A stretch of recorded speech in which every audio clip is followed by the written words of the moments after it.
El fin de semana pasado se llevó a cabo el plebiscito interno de los partidos del Frente Amplio para decidir su fusión en un partido único. Ganó la opción apruebo con cerca de un 80%. A propósito, sustentándome en breves radiografías históricas, quiero proponer tres nudos críticos que el nuevo partido tendrá que desatar si quiere llegar a ser un referente transformador lo suficientemente gravitante en la disputa por el poder. Primer nudo crítico: la desproporción abismal entre liderazgo y orgánica. Tras su paso por la presidencia de la Federación de Estudiantes de la Universidad de Chile, FECH, y de facto tras ser vocero con FECH, Gabriel Boric fue electo diputado por la región de Magallanes.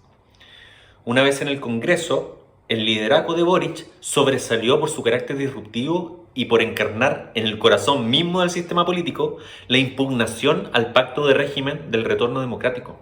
Pues bien, sucede que el diputado Boric, en su mediática posición impugnadora, no contaba con partido, sino que con un movimiento universitario, la izquierda autónoma, que poco podía aportar para dar soporte orgánico a su diputación. Un representante, en este caso, sin orgánica suficiente, sin base militante sólidamente estructurada, pero con cobertura mediática, y que muchas veces, sin la aportación de un partido, se las tuvo que ver con su círculo cercano para dotar de contenido político tanto a sus labores parlamentarias como a su despliegue comunicacional. El crecimiento de la figura de Boric al alero mediático no fue proporcional a la consolidación orgánica de su domicilio militante. Después de Izquierda Autónoma vino el movimiento autonomista y más adelante Convergencia Social. Las organizaciones se fueron sucediendo con esperanzas de consolidarse mientras el liderazgo seguía creciendo fuerte pero inorgánicamente. Esta desproporción hizo que, por ejemplo, con el paso de los años, Boric y su pequeño grupo cercano, aún no coincidiendo con las posiciones de la mayoría de la militancia, tuviese un privilegiado posicionamiento interno para hegemonizar las líneas de acción de su movimiento. Dos botones de muestra. Primero, a principios de 2019, cuando fue el Congreso de Convergencia Social, que recordemos fue un congreso de tesis, las tesis promovidas por Boric y su grupo pequeño fue la menos votada. Pero aún así, su liderazgo seguía siendo el más determinante para definir los lineamientos de acción partidaria. Segundo, y esto es más recordado, la firma del Acuerdo por la Paz y la Nueva Constitución en noviembre del 2019, que le dio causa institucional a la crisis de la revuelta popular. Su firma fue a contrapelo del partido mismo. Sin embargo, pese a la reprimenda del Tribunal Interno, no había amonestación posible. Su liderazgo era el capital político del partido.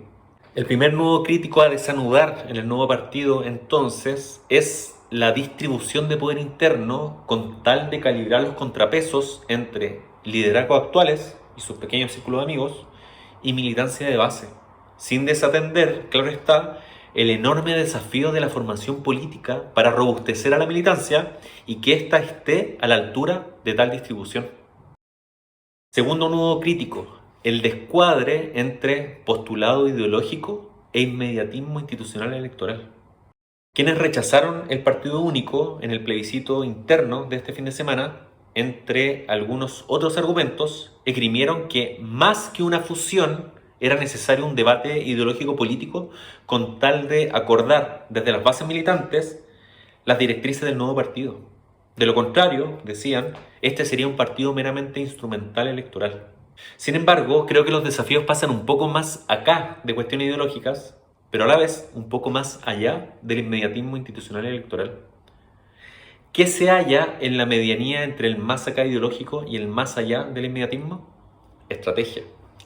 La estrategia para la conducción política, esa de la que ha carecido el Frente Amplio desde su fundación. Una vez llegados al gobierno, los partidos del Frente Amplio se vaciaron de sus cuadros políticos.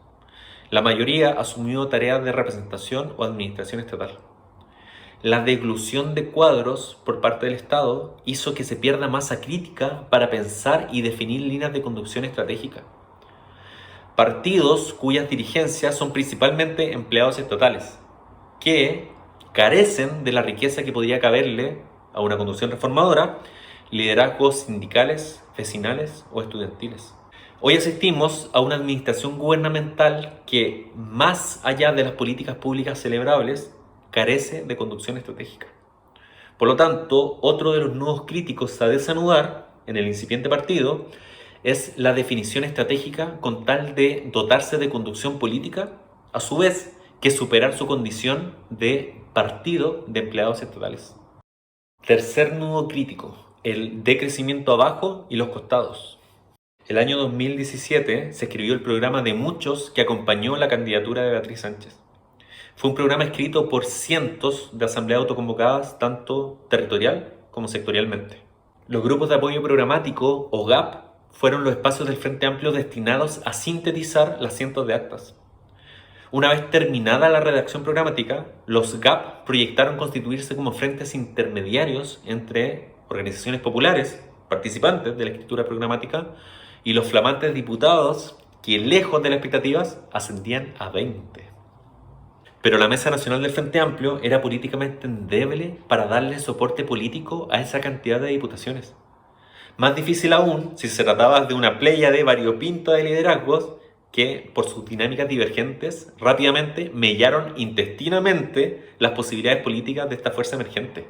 La excesiva concentración de la Mesa del Frente Amplio en el soporte parlamentario desatendió las posibilidades de crecimiento abajo y los costados. Las organizaciones sociales se fueron desagregando, perdiéndose una valiosísima oportunidad de construcción político popular como no había habido en décadas. Dicho lo anterior, si hubiese que tener un lineamiento estratégico claro, ese es el de la construcción de poder abajo, poder en lo común y corriente, poder popular, como se le llamó alguna vez.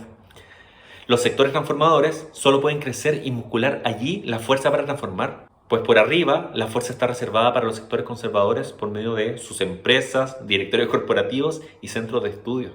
Por lo tanto, el tercer de los nudos críticos a desanudar es el decrecimiento producido en los últimos años, sabiendo diferenciar que crecimiento electoral no es sinónimo de construcción de poder político. La desproporción abismal entre liderazgo y orgánica, el descuadre entre postulado ideológico e inmediatismo institucional electoral y el decrecimiento abajo y los costados. Estos tres nudos críticos, cuyo desate, y lo digo humilde y fraternalmente a los militantes del nuevo partido, creo tremendamente relevante si lo que se busca es construir un referente transformador capaz de disputar poder.